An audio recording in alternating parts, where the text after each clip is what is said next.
సైతాన్ చేసే ఆలోచన ఏంటి అని అంటే, మనల్ని ఖచ్చితంగా భ్రమలోకి తీసుకెళ్ళాలి, మన విశ్వాసాన్ని చెడగొట్టాలి, ఆత్మీయతను పాడు చేయాలి, మనకున్న ప్రార్థన జీవితాన్ని దెబ్బగొట్టాలి, అసలు మన జీవితాన్ని సర్వనాశనం చేయాలి. వాడి ఆలోచన అది.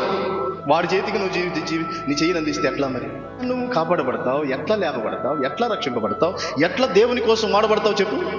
దేవుని ఆశ ఏంటి?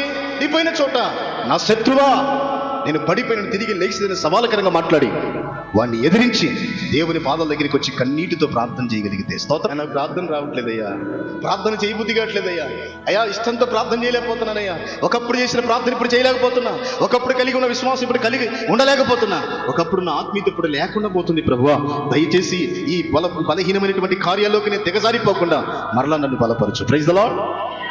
అడగాలి దేవుని దగ్గరికి వచ్చి. అప్పుడు నిన్ను వేధిస్తున్నటువంటి దురాత్మ ప్రభావాన్ని నా దేవుడు అగ్ని చేత కాల్ చేస్తాడంతే. స్తోత్రం.